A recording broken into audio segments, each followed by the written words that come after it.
corresponden a la evaluación de las alteraciones en el crecimiento fetal. Hay dos tipos de alteraciones. Una es la restricción del crecimiento intrauterino y el otro es la macrosomía fetal. Vamos a empezar con el que por ejemplo nos interesa más, que es el RCI. De manera general, solamente para que lo entiendan, este es el concepto que actualmente se conoce. Feto pequeño para la edad gestacional. Es aquel, de acuerdo bien, que tiene un peso estimado por debajo del percentil 10 de normalidad para la edad gestacional. Todo aquel feto que por ecografía calculemos la edad gestacional y esta se encuentre por debajo del percentil 10 es un pequeño para la edad gestacional. ¿Y cómo vamos a definir un retardo del crecimiento intrauterino? Como la presencia de un peso fetal estimado por debajo del percentil 3 o la presencia de un ponderado fetal entre los percentiles 3 y 10, pero con alteración en el flujo cerebro umbilical o de las arterias uterinas. Causa más frecuente de crecimiento fetal. Hay tres tipos de fetos que están por debajo del percentil 10.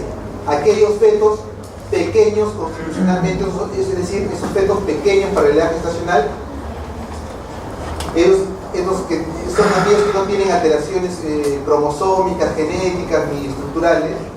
El verdadero crecimiento, el verdadero RCIU, ¿ya? Y los fetos pequeños para la edad gestacional anormales. Aquí están pues aquellos fetos que tienen síndromes genéticos, malformaciones, etc. Dense cuenta que los fetos pequeños para la edad gestacional, es decir, aquellos constitucionalmente normales, son la gran mayoría. Le sigue los RCIU verdaderos y en menor número los fetos pequeños para la edad gestacional con características anormales.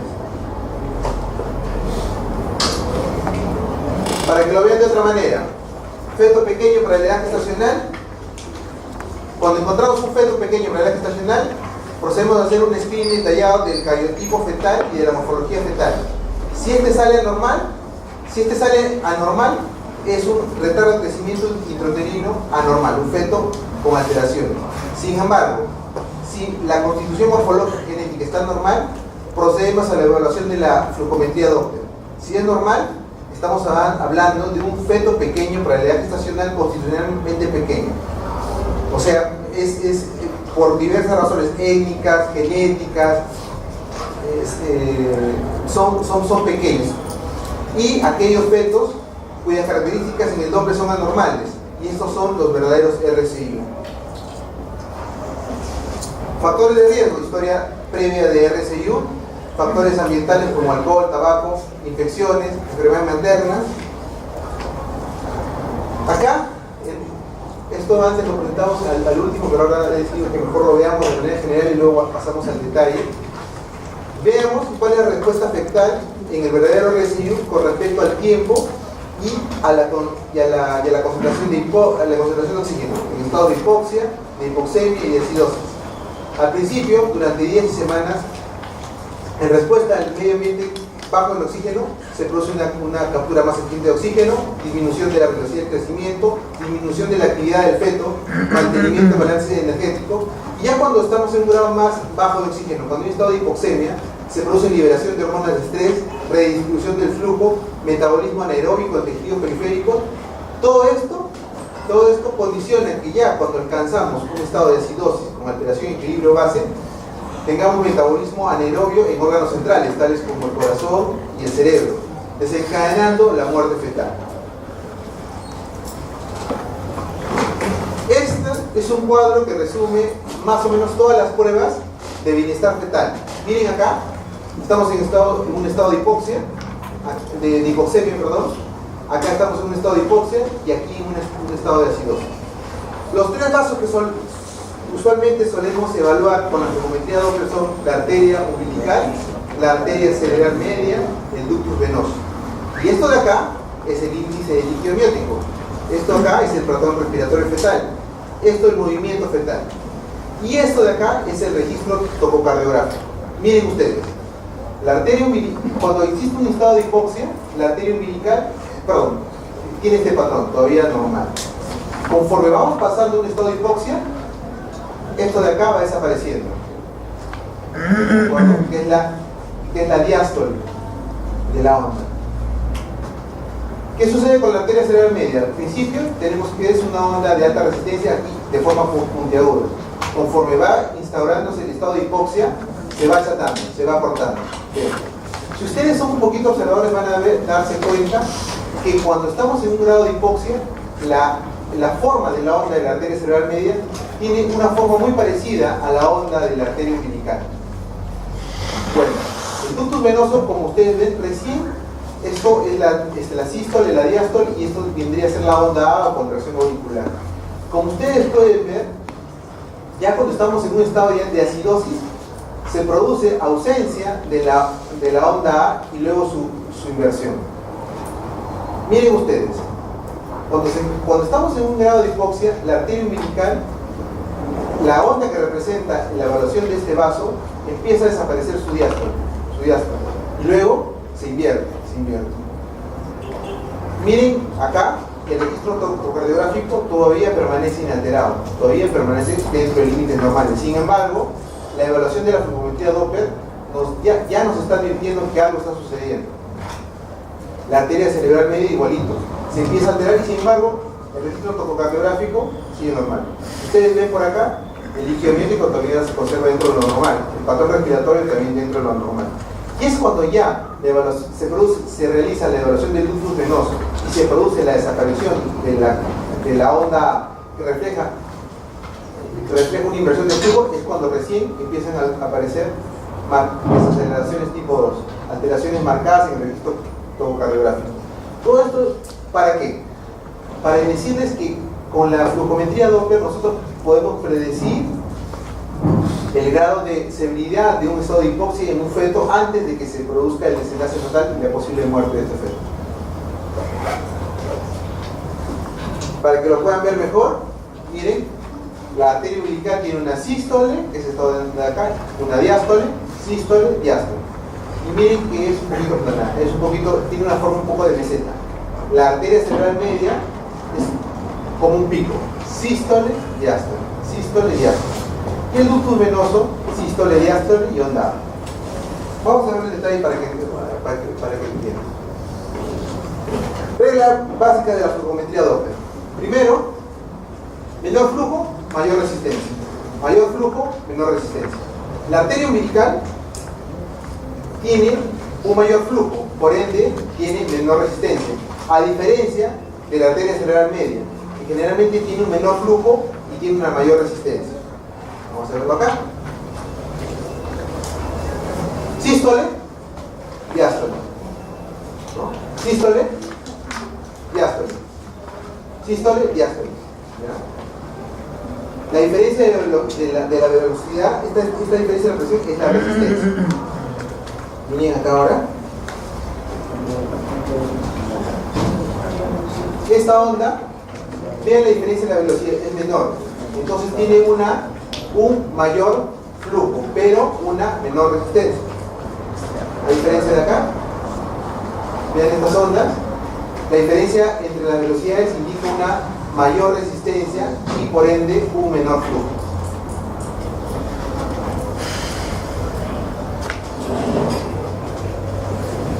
Nuevamente, el enfoque del RCI. Primero, se valora la anatomía.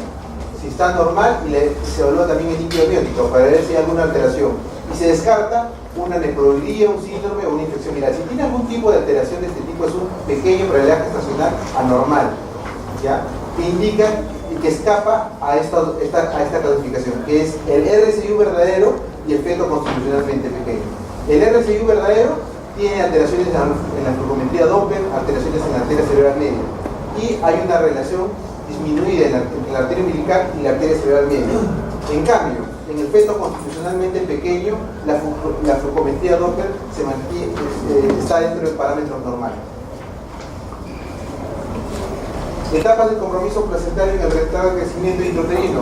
Primero, se produce una reducción del crecimiento, se detiene el crecimiento, se empieza a reducir la cantidad de líquido amniótico y se produce finalmente patrones alterados en la frecuencia cardíaca fetal, que es lo que se registra en la tomocardiografía. A nivel Doppler, primero hay un patrón anormal en la arteria umbilical, de arteria cerebral media, Dopplers anormales a nivel de la arteria cerebral media, y finalmente la evaluación del ductus venoso que muestra alteración.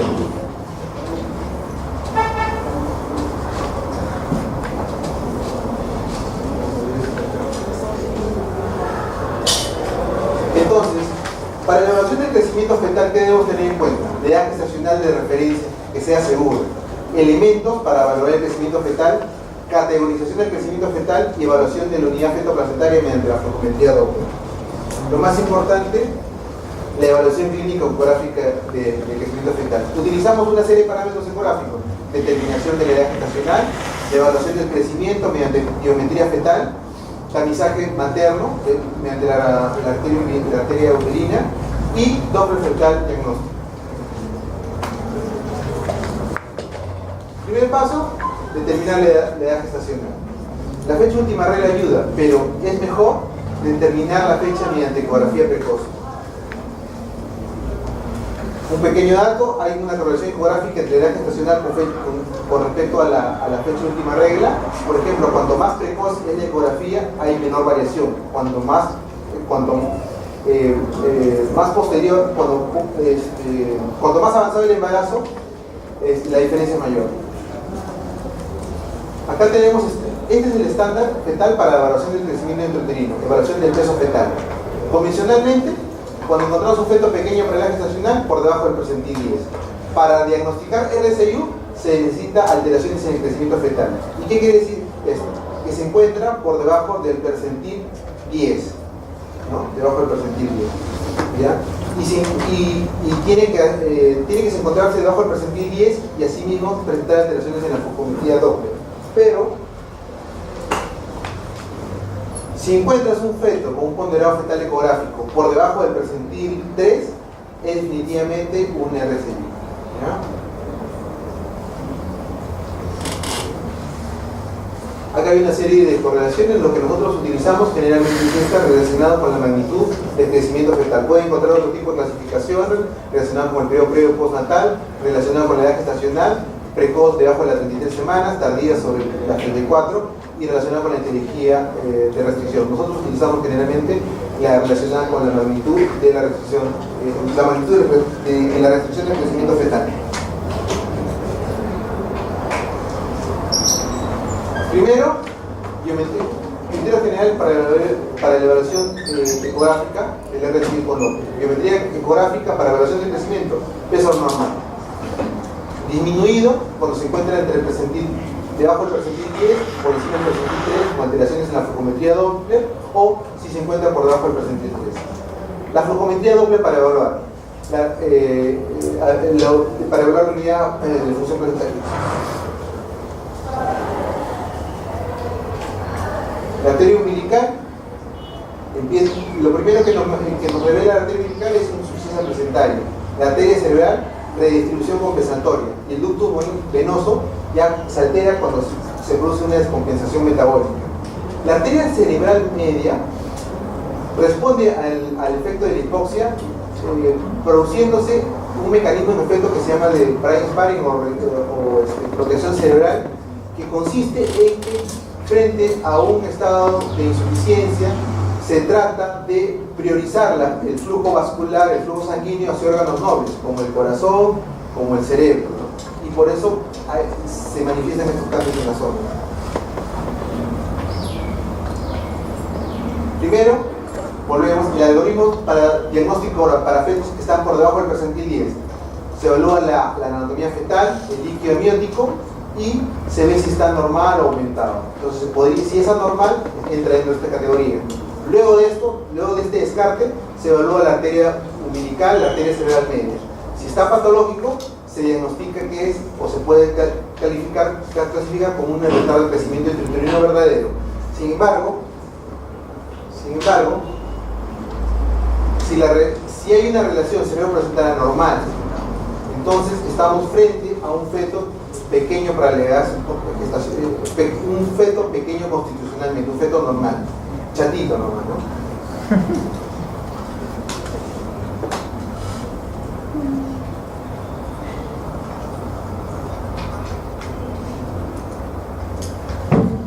Bueno, recordemos que la arteria uterina sirve pues para el tamizaje y predicción de RCI y trastornos hipertensivos del embarazo, generalmente entre la semana 22 y 24, ¿no? Cuando está por encima del percentil 95.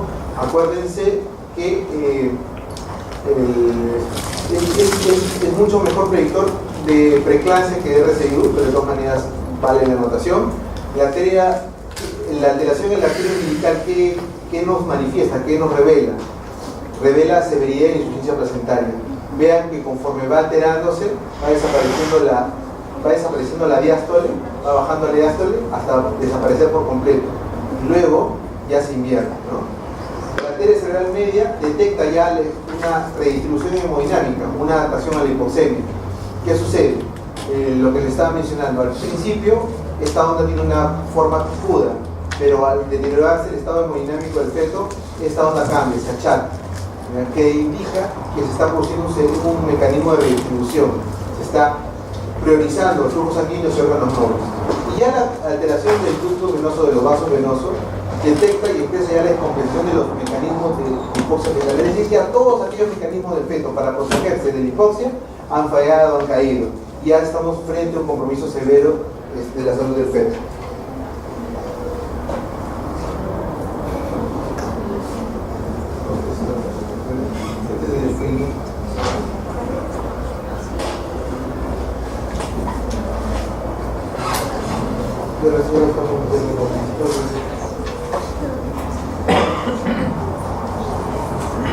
Para que lo vean más claro, la arteria umbilical. Miren esta forma de la sonda. Conforme los índices de resistencia van disminuyendo, hay un flujo diastólico, y ausencia de flujo diastólico. Miren, esto de acá es la diástole, y miren cómo va desapareciendo. Acá desaparece totalmente, y luego se invierte totalmente. Estos son los cambios desde la normalidad hasta un grado severo de hipoxia, ¿no? El Doppler de la arteria umbilical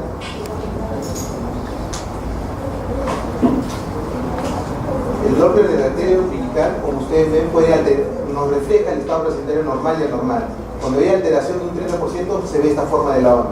Cuando hay una alteración de más del 50% de flujo placentario, miren cómo desaparece la diástole. Esta es la sístole, esta es la diástole, ¿no?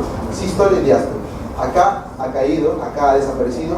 Ya cuando hay isquemia hay zonas de isquemia a nivel de la placenta, ya miren cómo se invierte totalmente la onda.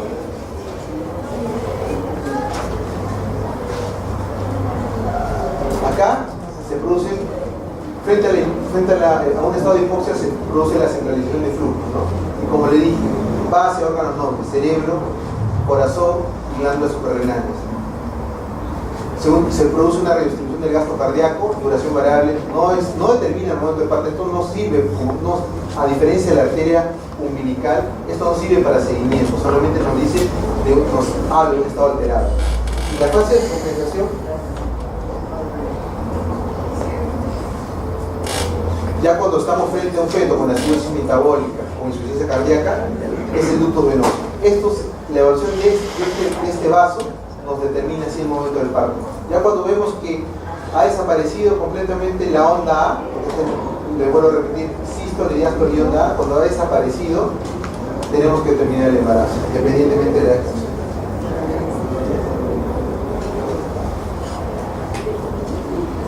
¿No? El Doppler entonces de la arteria cerebral media detecta y expresa respuesta fetal compensada a la hipoxia, pero no sirve para seguimiento. Acá la podemos ver mejor. Miren, esta es la evaluación de la arteria cerebral media a nivel del polígono de Willis. Miren, una onda normal es una onda picuda. Sístole, diástole. Sístole, diástole. Vasodilatación cerebral. Disminuye la resistencia. Disminuye la resistencia, entonces hay mayor flujo. Entonces vean cómo la diástole va acortándose la diferencia entre la sístole y la diástole. Y miren acá, cuando ya hay una vasodilatación marcada y un mayor flujo, como efecto de la redistribución cerebral, y miren que esta onda cambia totalmente su forma de ser, una onda picuda o una onda un poco más aplanada.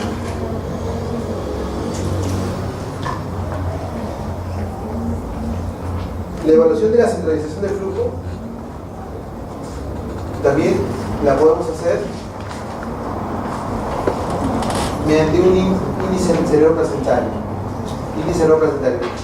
Se mide el índice de pulsatilidad sobre el índice de resistencia de la arteria cerebral media sobre la arteria umbilical. Si es mayor de 1, es normal. Si es menor de 1, anormal. ¿Qué es lo que hace este índice cerebroplacentario? Compara las resistencias cerebrales frente a las umbilicales, lo que nos da mayor información acerca del estado del feto. Cuantifica la distribución del gasto cardíaco. Cuando está por debajo de 1, está normal.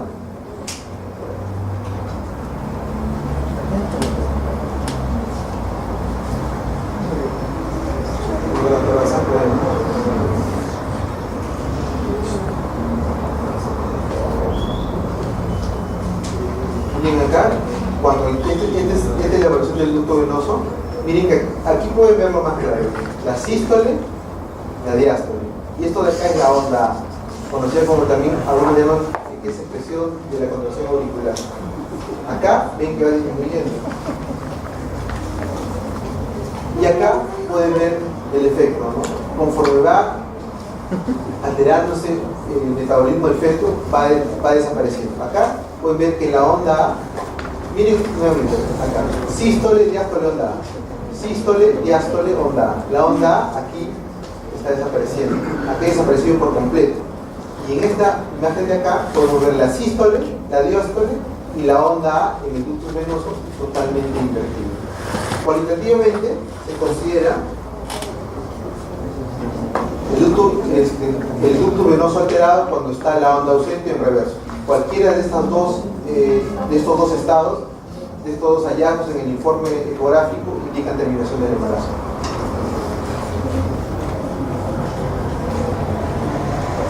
Entonces, resumen de la evaluación del crecimiento fetal. Elementos regulares, la edad gestacional, que es lo más importante, determinar la edad gestacional. Elementos para valorar ecografía, categorización del crecimiento fetal, el seguimiento que se hace mediante la biometría fetal y la evaluación de la unidad feto-placentaria mediante su geometría de Doppler. Muy bien, ahora vamos a ver lo del macrosomía fetal.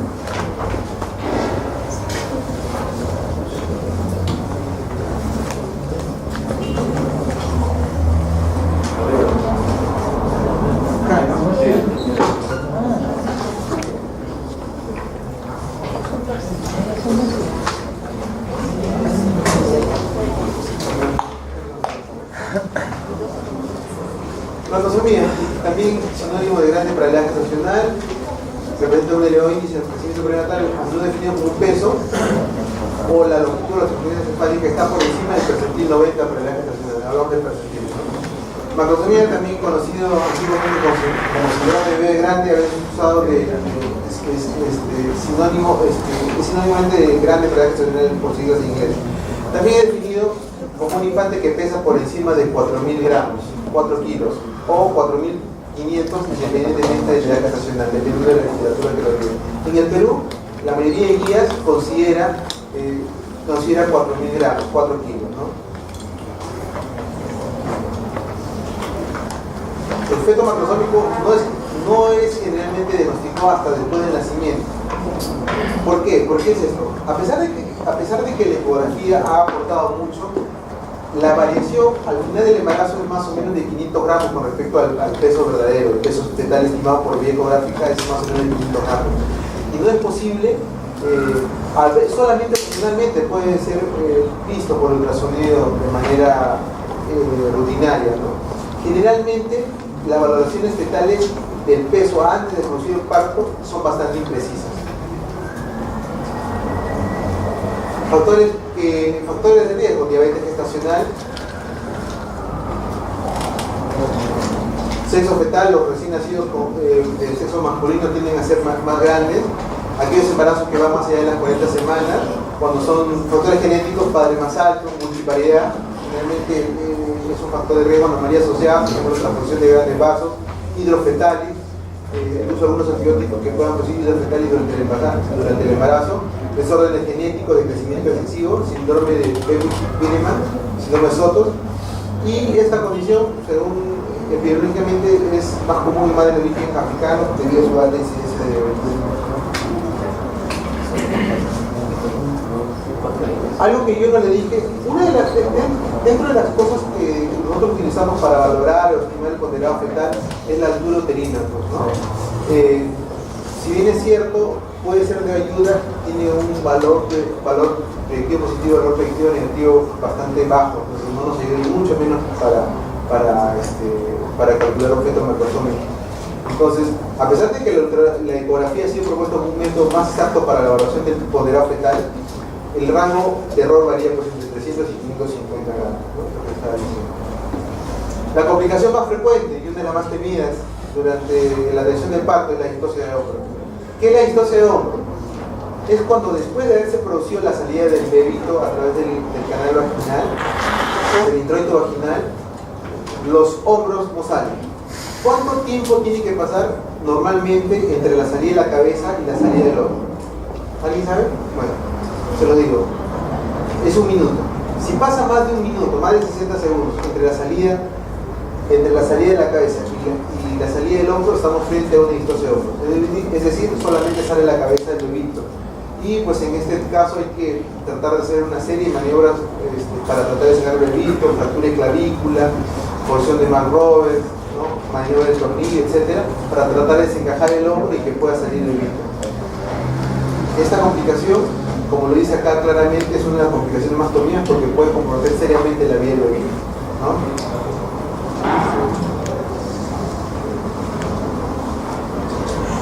En realidad no hay un algoritmo que yo he encontrado generalmente.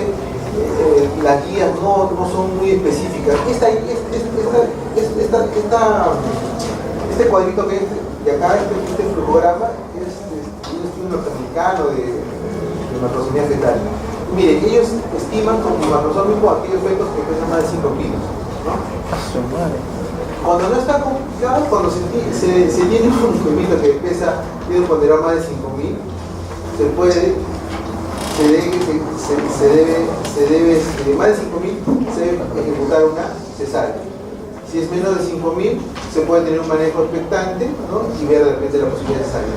Si tiene una cesárea previa y el peso estimado fetal es de más de 4 kilos, no se debe dar chance de parto vaginal y se debe hacer una cesárea. Si tiene menos de 4 kilos en una paciente con una cesárea previa, se puede tener un manejo expectante y opcionalmente una cesárea.